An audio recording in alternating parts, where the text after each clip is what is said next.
हनुमान जयंती की कथा। जय श्री कृष्णा, राधे राधे। आप सभी श्रोताओं को चैत्र पूर्णिमा की हार्दिक शुभकामनाएं। चैत्र पूर्णिमा हिंदू नववर्ष की पहली पूर्णिमा है। इस दिन स्नान और दान करना बहुत शुभ माना जाता है। चैत्र पूर्णिमा के दिन ही हनुमान जी का जन्मोत्सव भी मनाया जाता है। चैत्र पूर्णिमा के दिन हनुमान जी की स्तुति करने के साथ पितरों के लिए तर्पण दान का भी विशेष महत्व है। भक्ति और वैराग्य के आधारभूत स्तंभ पर टिकी सनातनी परंपरा में जब भी भक्ति की बात होती है तो अलग अलग काल में हुए भक्तों के नाम याद किए जाते हैं। इन सभी भक्तों में सबसे ऊपर एक ऐसे भक्त का नाम आता है जिनका नाम हर युग में चिरकाल तक जीवंत रहेगा। ये ऐसे भक्त हैं जिनको अमरता का वरदान प्राप्त है और युगों युगों से धरती पर मौजूद है। प्रभु की सेवा करने के उनके निस्वार्थ भाव ने उन्हें भक्त शिरोमणि की उपाधि प्रदान की है। उनकी भक्ति के लिए लिखने वालों ने यहाँ तक लिखा है कि दुनिया को चलाने वाले भगवान का कोई भी काम उनके बिना नहीं चलता। आप सभी ने भी सुना ही होगा, दुनिया चले न श्री राम के बिना, राम जी चले न हनुमान के बिना। तो आइए भक्त शिरोमणि श्री हनुमान जी के जन्म की पावन कथा का रसपान करते हैं। कथा शुरू होती है शिव जी के उस वरदान से जो उन्होंने राजा केसरी और माता अंजना को दिया था। दरअसल एक बार राजा केसरी और माता अंजना ने शिव जी की कठिन तपस्या की। जब दोनों की तपस्या से भगवान प्रसन्न हो गए तो उन्होंने माता अंजना और केसरी से वरदान मांगने को कहा, जिस पर माता अंजना ने कहा कि हे भोलेनाथ, हमें एक ऐसे पुत्र का वरदान दीजिए जो बल में रुद्र, गति में वायु और बुद्धि में गणपति के समान तेजस्वी हो। माता के वचनों से खुश होकर शिव जी माता अंजना को वरदान दिया और अपनी रौद्र शक्ति को पवन देव के रूप में यज्ञ कुंड में समाहित किया और उत्पन्न शक्ति को माता अंजना के गर्भ में स्थापित कर दिया, जिस वजह से हनुमान जी का एक नाम पवन पुत्र भी हुआ। अब आइए श्रवण करते हैं हनुमान जी के जन्म की कथा विस्तार से।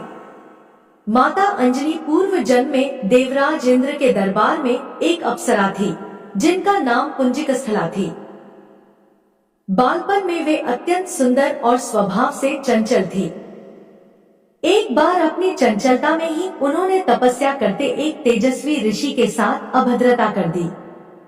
गुस्से में आकर ऋषि ने पुंजिकस्थला को श्राप दे दिया कि जा तू वानर की तरह स्वभाव वाली वानरी बन जा। ऋषि के श्राप को सुनकर पुंजिकस्थला ऋषि से क्षमा याचना मांगने लगी। तब ऋषि ने दया दिखाई और कहा कि तुम्हारा वह रूप भी परम तेजस्वी होगा। तुमसे एक ऐसे पुत्र का जन्म होगा जिसकी कीर्ति और यश से तुम्हारा नाम युगों युगों तक अमर हो जाएगा।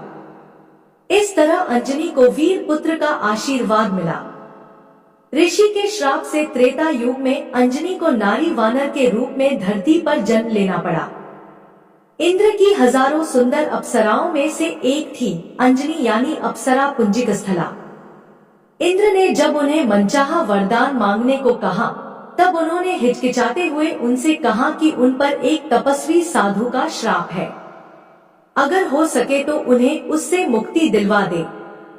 इंद्र ने कहा कि वह उस श्राप के बारे में बताएं, क्या पता वह उस श्राप से उन्हें मुक्ति दिलवा दे। तब पुंजिकस्थला ने बताया कि किशोरावस्था में जब मैं खेल रही थी तो मैंने एक वानर को तपस्या करते देखा। मेरे लिए यह एक बड़ी आश्चर्य वाली घटना थी, इसलिए मैंने उस तपस्वी वानर पर फल फेंकने शुरू कर दिए। बस यही मेरी गलती थी, क्योंकि वह कोई आम वानर नहीं बल्कि एक तपस्वी साधु थे। मैंने उनकी तपस्या भंग कर दी और क्रोधित होकर उन्होंने मुझे श्राप दे दिया कि जब भी मुझे किसी से प्रेम होगा तो मैं वानर बन जाऊंगी।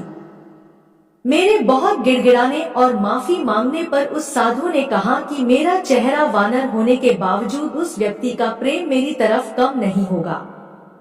अपनी कहानी सुनाने के बाद पुंजिकस्थला ने कहा कि अगर इंद्रदेव उन्हें इस श्राप से मुक्ति दिलवा सके तो वह उनकी बहुत आभारी होंगी। इंद्रदेव ने उन्हें कहा कि इस श्राप से मुक्ति पाने के लिए धरती पर जाकर वास करना होगा, जहां वह अपने पति से मिलेंगी। शिवजी के अवतार को जन्म देने के बाद अंजनी को इस श्राप से मुक्ति मिल जाएगी। इंद्र की बात मानकर पुंजिकस्थला अंजनी के रूप में धरती पर चली आई। उस श्राप का प्रभाव शिव के अंश को जन्म देने के बाद ही समाप्त होना था। वह एक शिकारन के तौर पर जीवन यापन करने लगी।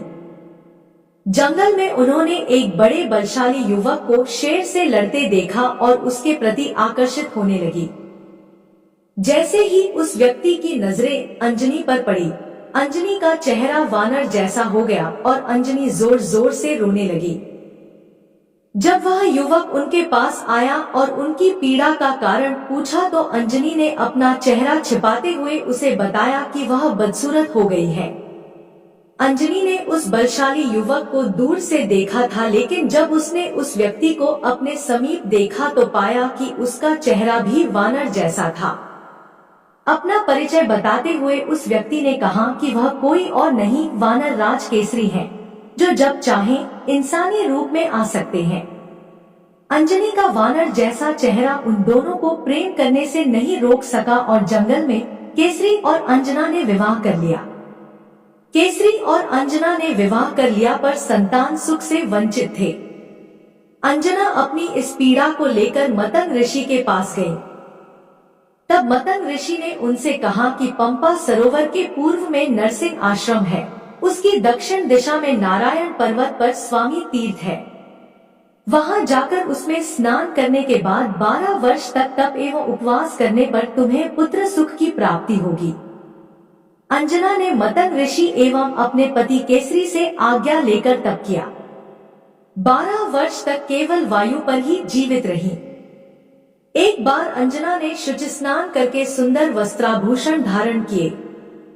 तब वायु देवता ने अंजना की तपस्या से प्रसन्न होकर उस समय पवन देव ने उनके कान में प्रवेश कर उन्हें वरदान दिया कि तुम्हारे यहाँ सूर्य, अग्नि एवं सुवर्ण के समान तेजस्वी, वेद वेदांगों का मर्मज्ञ, विश्वंद्य महाबली पुत्र होगा।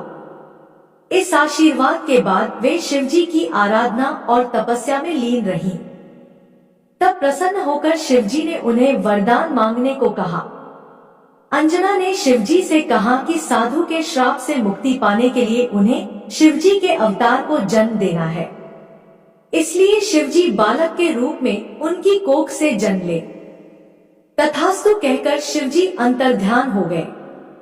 इस घटना के बाद एक दिन अंजना शिवजी की आराधना कर रही थी और दूसरी तरफ अयोध्या में महाराज दशरथ अपनी 3 रानियों कौशल्या, सुमित्रा और कैकेयी के साथ पुत्र रत्न की प्राप्ति के लिए श्रृंगी ऋषि को बुलाकर पुत्र कामेष्टि यज्ञ कर रहे थे। यज्ञ की पूर्णाहुति पर स्वयं अग्नि देव ने प्रकट होकर श्रृंगी को खीर का एक स्वर्ण पात्र दिया और कहा कि ऋषिवर, यह खीर राजा की 3 रानियों को खिला दो। राजा की इच्छा अवश्य पूर्ण होगी। जिसे 3 रानियों को खिलाना था, लेकिन इस दौरान एक चमत्कारिक घटना हुई। एक पक्षी उस खीर की कटोरी में से थोड़ी सी खीर ले गया और तपस्या में लीन अंजना के हाथ में गिरा दिया। अंजना ने शिवजी का प्रसाद समझकर उसे ग्रहण कर लिया। तब हनुमान जी का जन्म त्रेता युग में अंजना के पुत्र के रूप में चैत्र शुक्ल की पूर्णिमा की महानिशा में हुआ। अंजना के पुत्र होने के कारण ही हनुमान जी को आंजनेय नाम से भी जाना जाता है, जिसका अर्थ होता है अंजना द्वारा उत्पन्न। उनका एक नाम पवन पुत्र भी है, जिसका शास्त्रों में सबसे ज्यादा उल्लेख मिलता है। शास्त्रों में हनुमान जी को वातात्मज भी कहा गया है, यानी जो वायु से उत्पन्न हुआ हो। इस तरह माता अंजनी ने सिर्फ बजरंगबली को जन्म देने के लिए पृथ्वी पर अवतरण लिया था। अब आइए श्रवण करते हैं हनुमान जी की अगली कथा, जिसे सुनने मात्र से सौभाग्य की प्राप्ति होती है। एक बार हनुमान जी ने अपने प्रभु श्री राम से अपनी माता अंजना के दर्शनार्थ जाने की आज्ञा मांगी। प्रभु ने उन्हें सहर्ष आज्ञा प्रदान कर दी। हनुमान जी अपनी माता के दर्शनार्थ जाने वाले थे। उसी समय काशी नरेश श्री राम के दर्शनार्थ आ रहे थे। मार्ग में उन्हें देवर्षि नारद मिल गए। काशी नरेश ने देवर्षि के चरणों में भक्ति पूर्वक प्रणाम किया। नारद जी ने पूछा, तुम कहाँ जा रहे हो काशी नरेश? काशी नरेश ने उत्तर दिया, देवर्षि, मैं प्रभु श्री राम के दर्शनार्थ उनकी राजसभा में जा रहा हूँ। यह सुनकर नारद ने कहा, मेरा एक कार्य करोगे? काशी नरेश ने तुरंत कहा, ऋषिवर, धरती पर ऐसा कौन पुरुष है जो आपकी आज्ञा के पालन के लिए तुरंत न दौड़ पड़े? आप आज्ञा प्रदान करें।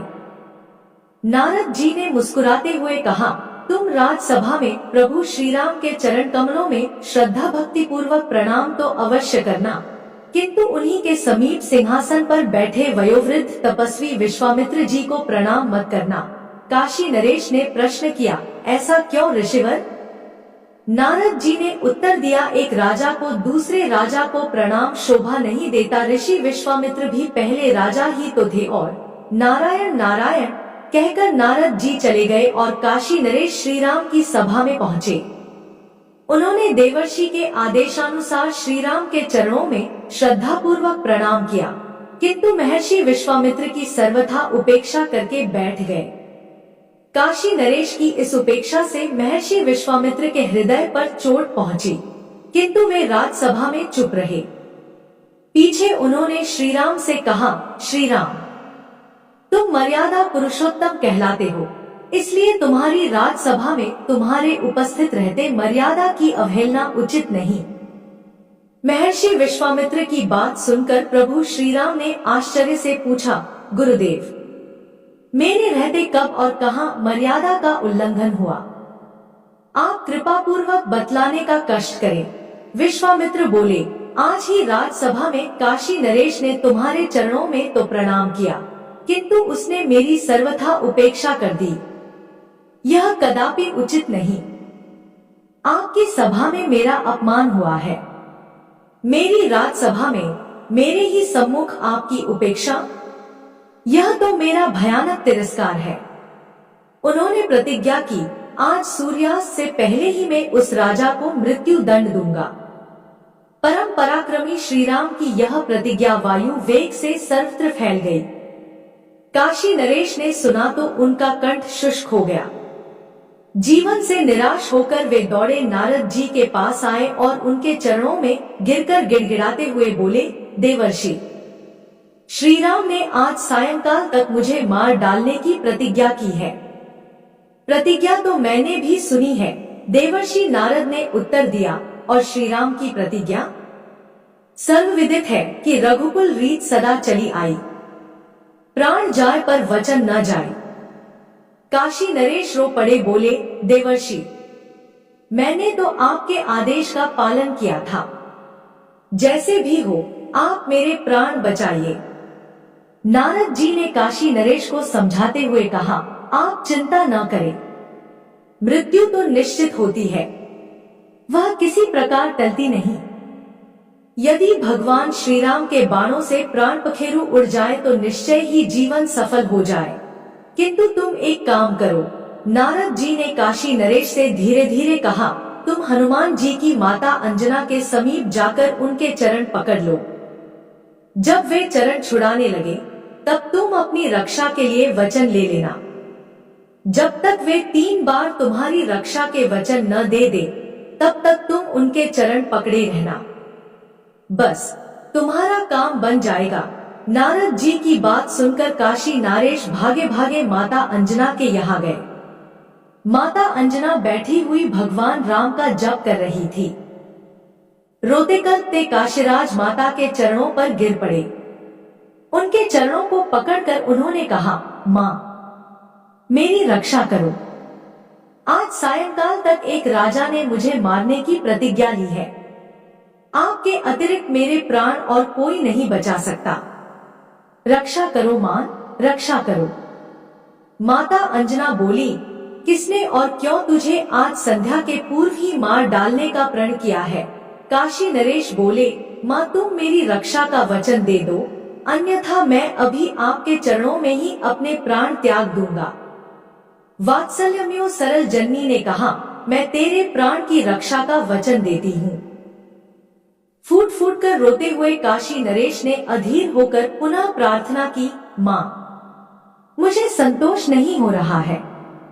मेरे विश्वास के लिए यही बात 3 बार कह दो। मैं तेरी प्राण रक्षा का वचन देती हूँ। सर्वथा सरल दयामयी जननी ने 3 बार कहते हुए कहा, अच्छा, अब तो बताओ तुम्हें मारने की प्रतिज्ञा किसने की है? काशी नरेश ने कहा, भगवान श्री राम ने। उन्होंने आज सायंकाल तक मेरे वध की प्रतिज्ञा की है। यह सुनकर माता अंजना चिंतित होकर बोली, श्री राम की प्रतिज्ञा कैसे अन्यथा हो सकती है? पर मैंने तुझे वचन दिया है। उसी समय हनुमान जी ने वहां पहुंचकर माता का चरण स्पर्श किया। आशीर्वाद देते हुए माता ने कहा, बेटा, तुम ठीक समय पर आए। अभी अभी मैं एक आवश्यक कार्य से चिंतित होकर तुम्हारा ही स्मरण कर रही थी। वह कार्य हो जाए तो मेरा मन हल्का हो जाए। हनुमान जी ने कहा, आज्ञा दीजिए माताजी, आपका कार्य करने के लिए तो मैं प्रतिक्षण प्रस्तुत हूँ।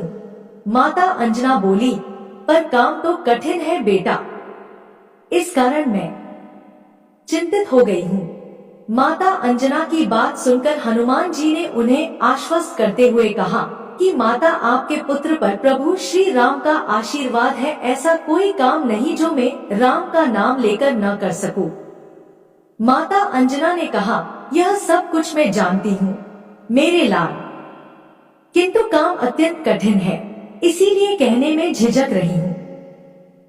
माताजी, आपके पवित्र चरणों के सम्मुख प्रभु श्री राम की शपथ लेकर मैं एक बार नहीं 3 बार प्रतिज्ञा करता हूँ कि आपकी आज्ञा मिलने पर काम चाहे जितना भी कठिन होगा, मैं उसे अवश्य पूर्ण कर आपकी चिंता दूर कर दूंगा। माता अंजना ने हनुमान जी के बल, पराक्रम और उनकी मातृभक्ति की प्रशंसा करते हुए कहा, बेटा, मुझे तुमसे यही आशा थी और ऐसा ही विश्वास था। बेटा, मैंने काशी नरेश को उसकी प्राण रक्षा का वचन दे दिया है। आज सायंकाल तक श्री राम ने उसका वध करने की प्रतिज्ञा की है। माता की बात सुनकर हनुमान जी ने आश्चर्य से कहा, मेरे प्रभु श्री राम की प्रतिज्ञा? माता अंजना बीच में ही बोल पड़ी, पर बेटा, मैं काशीराज को वचन दे चुकी हूँ और तुमने भी श्री राम की शपथ लेकर मुझे 3 बार वचन दिया है। शरणागत की रक्षा धर्म है बेटा। हनुमान जी ने कहा, ठीक है माँ, मैं कुछ करता हूँ। यह कहकर हनुमान जी ने माता के चरणों में प्रणाम करके उनसे जाने की अनुमति मांगी। माता की आज्ञा प्राप्त होते ही हनुमान जी काशी नरेश के साथ अयोध्या पहुँचे। वहां उन्होंने काशी नरेश से कहा, राजन, तुम सकल कलुष नाशिनी परम पावनी सरयू में कमर तक जल में खड़े होकर अविराम राम राम का जप करते रहो। काशी नरेश ने पवन पुत्र के आदेश का पालन करना आरंभ किया और इधर हनुमान जी तुरंत श्री राम के समीप पहुँचे। वहां उन्होंने भगवान श्री राम के चरणों में प्रणाम कर उनके दोनों चरण पकड़कर कहा, स्वामी, आज मैं आपसे एक वर की याचना करना चाहता हूँ। यह कैसे संभव है कि हनुमान जी कभी कुछ मांगे और प्रभु अस्वीकार कर दें? श्री राम ने उत्साहपूर्वक कहा, तुम्हारे लिए अदेय कुछ नहीं हनुमान, तुम तो कभी कुछ चाहते ही नहीं। मैं तो सदा चाहता हूँ कि तुम मुझसे कुछ चाहो, कुछ मांगो, बोलो तुम क्या चाहते हो। प्रसन्न होकर हनुमान जी ने प्रभु के चरण सहलाते हुए कहा, प्रभु, मैं चाहता हूँ कि आपके अमित महिमामय नाम का जप करने वाले की सदा रक्षा किया करूं और मेरी उपस्थिति में आपके नाम जापक पर कभी कहीं कोई किसी प्रकार का प्रहार न करे। यदि दुर्भाग्यवश निखिल सृष्टि का सर्वसमर्थ स्वामी भी प्रहार कर बैठे तो उसका भी प्रहार व्यर्थ जाए। भगवान श्री राम ने तुरंत आशीर्वाद दिया, तुम नाम जापक की रक्षा करने में सर्वत्र सदा समर्थ होगे और तुम्हारी उपस्थिति में नाम जापक पर किया गया अमोघ प्रहार भी व्यर्थ सिद्ध होगा। जय श्री राम। यह कहकर हनुमान जी ने प्रभु चरणों में मस्तक रख दिया और तुरंत सरयू तट पर पहुँचे। वहां वे गदा तानकर अत्यंत सावधानी से खड़े हो गए और काशी नरेश से बोले, तुम बिना रुके निरंतर राम राम रटते रहो। स्थिति विचित्र हो गई। एक और सर्वाधार स्वामी श्रीराम की सायंकाल तक नरेश के वध की प्रतिज्ञा और दूसरी ओर अनन्य भक्त हनुमान जी का उनकी रक्षा के लिए बद्ध हो जाना। राजा सरयू जल में खड़े होकर प्राण भय से अनवरत रूप से राम नाम का जप कर रहे थे और वर प्राप्त हनुमान जी उनकी रक्षा के लिए गदा ताने खड़े थे। बात विद्युत गति से फैल गई। अयोध्या वासी समस्त बाल वृद्ध नर नारी कौतूहलवश सरयू तट पर पहुँचे। प्रभु और सेवक के प्रतिज्ञा पालन का दृश्य देखने के लिए विशाल जन समुदाय एकत्र हो गया। इस बीच राम जी वहां पहुंच गए और काशी नरेश को देखकर बाण चलाना शुरू किया, लेकिन वे हैरान रह गए। राम नाम के जाप के आगे सभी बाण विफल होते चले गए। क्रोधित श्रीराम को देखकर वशिष्ठ जी व्याकुल हो गए। उन्होंने सोचा, भगवान श्रीराम की प्रतिज्ञा अन्यथा नहीं हो सकती और कहीं उन्होंने नरेश के साथ हनुमान जी को भी मार डाला तो महान अनर्थ हो जाएगा। तब हनुमान जी के पास पहुंचकर वशिष्ठ जी ने उन्हें समझाने का प्रयत्न किया। पवन कुमार, श्रीराम जी तुम्हारे सर्वस्व हैं। उनकी प्रतिज्ञा पूरी हो जाने दो। नितांत समीप होने के कारण उनका क्रोध बढ़ता जा रहा है। वह राजा तो उन श्रीराम के पावन शरस्पर्श से जन्म मरण से सदा के लिए मुक्त हो जाएगा। एक राजा के लिए अपने स्वामी के सम्मुख तनकर खड़ा हो जाना तुम्हारे जैसे सेवक के लिए कदाचित उचित नहीं। हनुमान जी ने अत्यंत विनयपूर्वक कहा, गुरुदेव, मैं त्रैलोक्य में भी अपने सर्व समर्थ प्रभु के समीप तनकर खड़ा होने की कल्पना भी नहीं कर सकता। मैं तो अपने प्रभु के नाम और उनके वरदान की रक्षा के निमित्त प्राणाहुति देने के लिए प्रस्तुत हो गया हूँ। मेरा इससे अधिक सौभाग्य और क्या होगा कि मैं अपने प्राणाधिक प्रभु श्रीराम के नाम एवं उनकी वरदान की रक्षा में उनके ही करकमलों से छोड़े हुए उन्हीं बाणों से शरीर त्याग कर उनमें ही विलीन हो जाऊं। वशिष्ठ जी ने सोचा, इन ज्ञान मूर्ति को विचलित करना संभव नहीं। तभी महर्षि विश्वामित्र भी वहां उपस्थित होकर भगवान और भक्त की यह लीला देखकर चकित और चिंतित हो रहे थे। तब वशिष्ठ जी ने काशीराज से कहा, नरेश, तुम शीघ्र ही महर्षि विश्वामित्र के चरण पकड़ लो। वे सहज दयालु हैं। जय सियाराम, जय जय हनुमान का जप करते हुए काशीराज ने दौड़कर महर्षि विश्वामित्र के चरण पकड़ लिए। उनके अश्रुओं से महर्षि के चरण आर्द्र हो गए। यह देख महर्षि विश्वामित्र द्रवित हो गए। उन्होंने शरसंधान किए क्रुद्ध श्रीराम से कहा, श्रीराम, काशी नरेश के अपराध का प्रायश्चित हो गया। मैंने उन्हें क्षमा कर दिया। अब तुम भी अपना अमोघ बाण धनुष से उतारकर तूणीर में रख लो। महर्षि विश्वामित्र के संतुष्ट होते ही श्रीराम का क्रोध स्वतः शांत हो गया। उन्होंने गुरु की आज्ञा का पालन किया। बाण धनुष से तूणीर में आ गया। राजा की प्राण रक्षा तो हुई ही, भगवान के सम्मुख भक्त हनुमान जी विजयी हुए।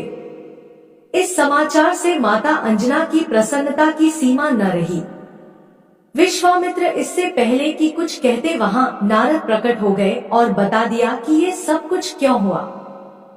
पूरी बात सुन विश्वामित्र ने आखिर महर्षि नारद से पूछा कि उन्होंने ऐसी सलाह काशी नरेश को क्यों दी। इस पर नारद जी ने जवाब दिया कि हमेशा मैं सुनता था कि राम का नाम श्री राम से भी बड़ा है, इसलिए मैंने सोचा कि असल परीक्षा हो ही जाए ताकि लोग भी समझ लें कि प्रभु के नाम की महिमा प्रभु से अधिक है।